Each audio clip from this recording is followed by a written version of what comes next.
Minister Malcolm has agreed to answer questions, and the time that remains, we have to adjourn this meeting at 1 o'clock.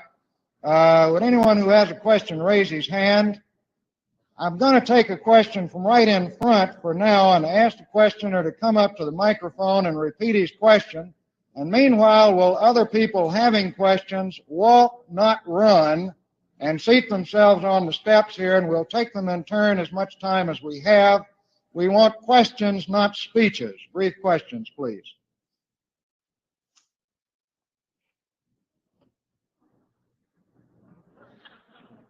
In the last issue of Muhammad Speaks, there was an article telling of the elimination of racial discrimination in Cuba, telling of how Afro and Latin Cubans lived in harmony. How does this jive with the devil concept of the white man and the idea that freedom can only be achieved through separation?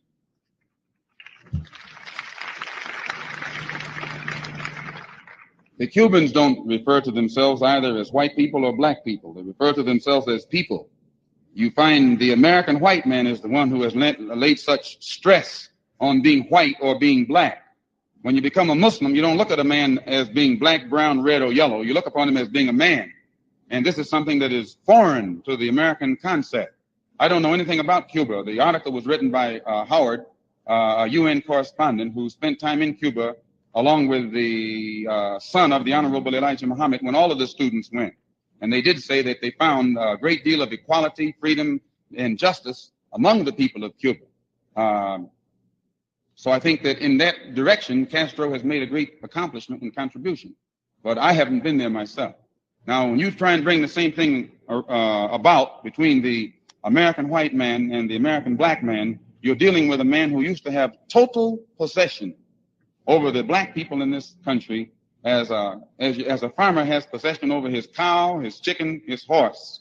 And this has created an attitude among American whites that they themselves find almost impossible to eliminate. And unless it is eliminated, and until it is eliminated, the problem will get worse instead of better. I personally don't think it will ever be eliminated.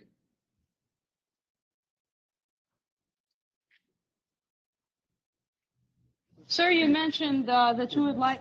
This lady first, please. Well, how do you intend to gain possession of this land that you want, and how do you intend to get there?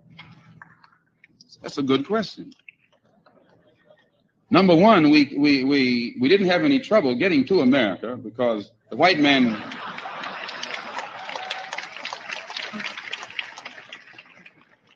By that I mean we weren't pilgrims, we didn't come on the Mayflower, and we didn't come from Europe, and we didn't come of our own volition.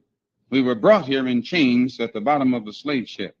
And since we didn't pay transportation here, the Honorable Elijah Muhammad says that the contribution that the black man made in this country, which amounts to 310 years of slave labor, for which we have never been given a dime or a cent, places a burden upon the American white man today, for which the government should pay. And he says that our people should be allowed to go back to our own homeland, that the government itself should supply us with the transportation, and that they should supply us with the machinery and the tools necessary that will enable us to dig the soil and develop our own agricultural system and feed ourselves for the next 20 to 25 years until we are in a position to be completely independent and stand on our own feet. And he says that if the government does not want a mass exodus of black people from this country back to our own homeland, since we cannot live in peace together, mixed up on this continent, the alternative to that solution is to divide a separate part of this country into which our people can migrate, and in which the government, again, should supply us with the machinery and the tools necessary to establish our own independent society and our own independent country. And in this way, it will be creating a solution that the black man himself, our people, ourselves, can bring about if we have that capability. And for your clarification, because this has been brought up, some people say, well, why should the government do this? If this government can send billions of dollars to communist countries like Poland and Yugoslavia and to neutralist countries in Asia and Africa who have never made any contribution whatsoever to the sum net worth of this economy and country, and at the same time This government feels that it is too much to set about something real to solve the problem for the slaves who made a greater contribution even than your people did, why the government doesn't even deserve to continue to function as a government.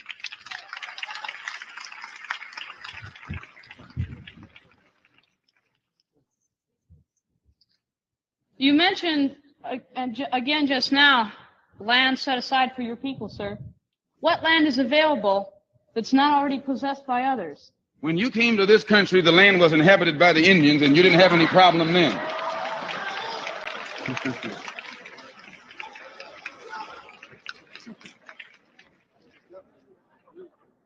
Actually, I have two questions. The first one, I would like to ask you, if you believe in Islam just because it gives you dignity as a black man as a black man lives in America, or do you believe in Islam as a whole? So if you believe in Islam as a whole, you know that Islam believe in socialism rather than capitalism. This is the first question. Second question, you said that Muhammad taught you that you should have your own land so you can find all what you want or to do what you want in it. Will you please give me one statement, either from the Quran or from Muhammad's speeches, which asks for this situation? Thank you.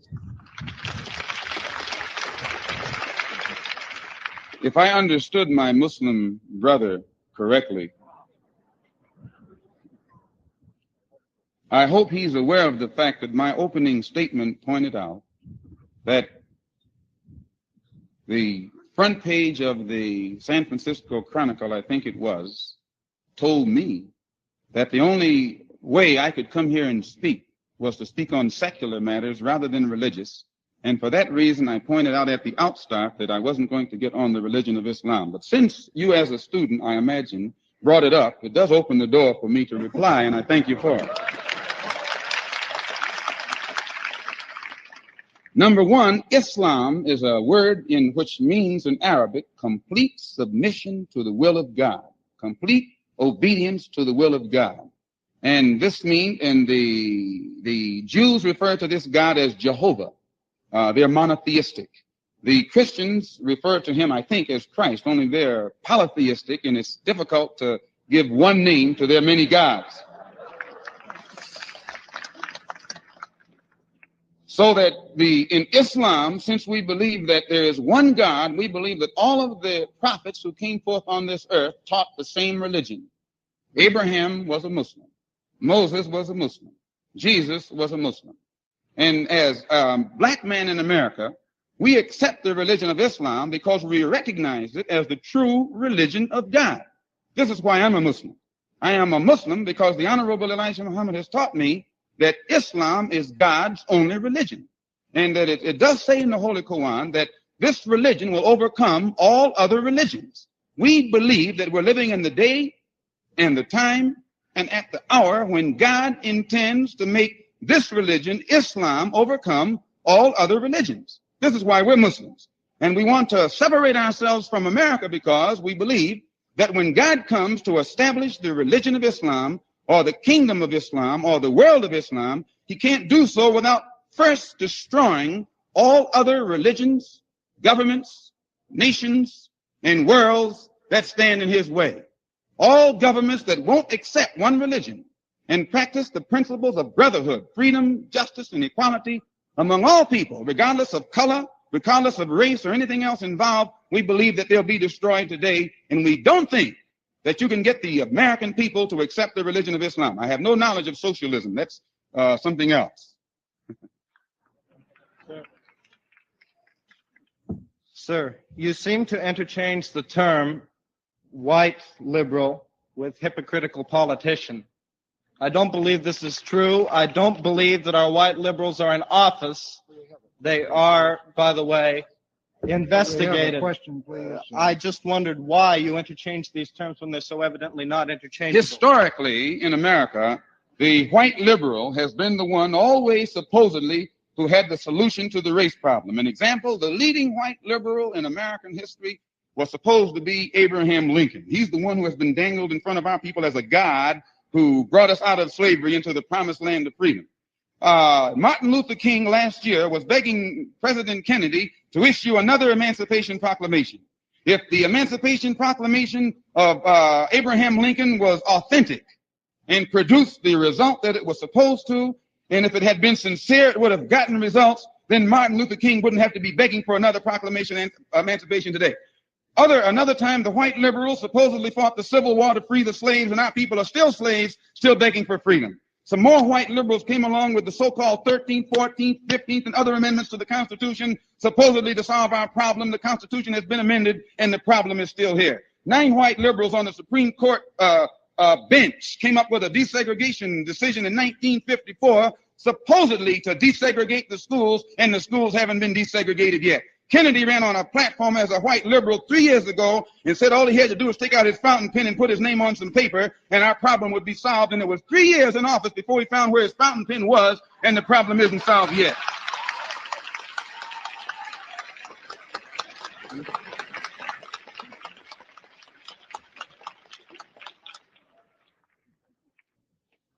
I'd recognize this gentleman. I'm a second-generation American, and my people came over in the bottom of ships, and they had second-class citizenship in Europe, and they lived in ghettos and things of this sort, and they got out of them. And how come I have certain attitudes towards Negroes that may be prejudiced? Where did I get these attitudes? If they weren't from the Negro people, none of my people ever owned slaves or anything of this sort. How did I get my prejudices?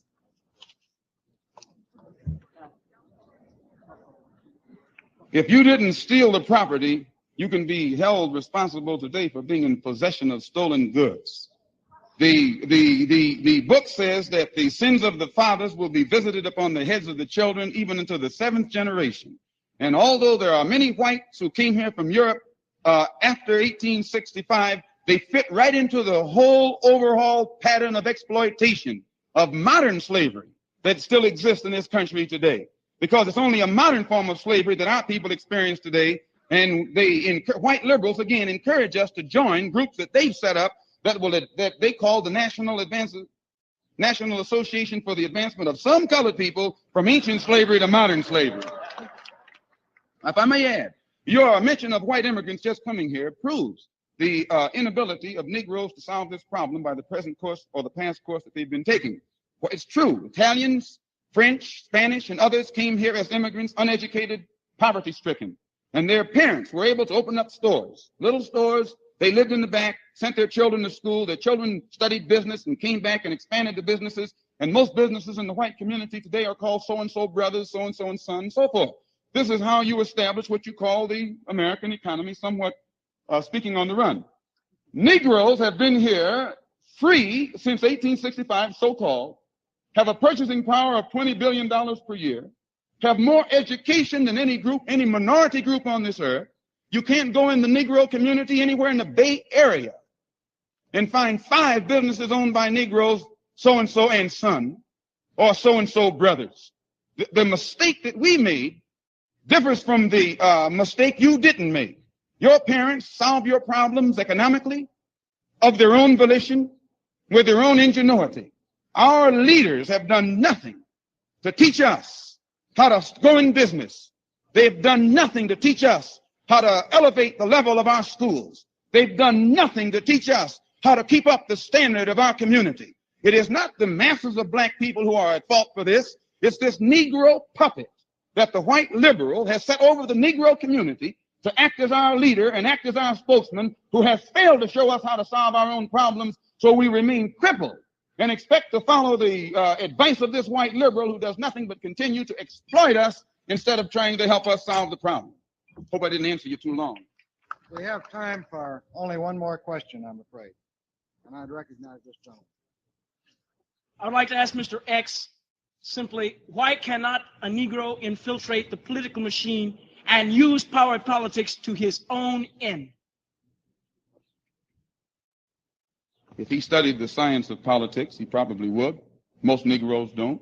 They become involved politically from an emotional point of view rather than a scientific point of view. You show me a Negro politician and I'll show you one who's controlled by the white political machine. And if you show me one who isn't controlled by the white political machine, I'll show you one whom the white political machine has labeled as a racist, an extremist. And Adam Powell is one of the best examples of it. Anyone that they endorse who will do what they want him to do, he's all right. But when you become politically independent in this country, the whites immediately label you as a racist. The reason for this is the only way you can become politically independent of the white political machine is to have the support of the black masses. The only way you can get the support of the black masses is to say how they think and how they feel. And when you begin to speak to the black masses, how they feel and think, then the whites call you a racist, because you have to talk in the context of the intense degree of dissatisfaction that exists in the Negro community. Whites don't want to hear this. They want to be told that the problem is being solved. You're not solving the problem for anybody but a few hand-picked Uncle Tom Negroes who benefit from your token integration. And as long as you deal with them, you're going to be adding more powder to a keg that's inside your house that can blow you higher if it explodes than 1,000,000 megaton bombs. But when you get out here and find how the masses of black people really feel, you're too intelligent to act as you act. If you know how they really feel. And the only black man who will tell you exactly how a black man feels is the Honorable Elijah Muhammad. The rest of them are going to talk to you out the corner of their mouth, try and make friends with you. I think you'll all join me in thanking Minister Malcolm for this very frank, very full, and very eloquent expression of the black Muslim point of view. The meeting is adjourned.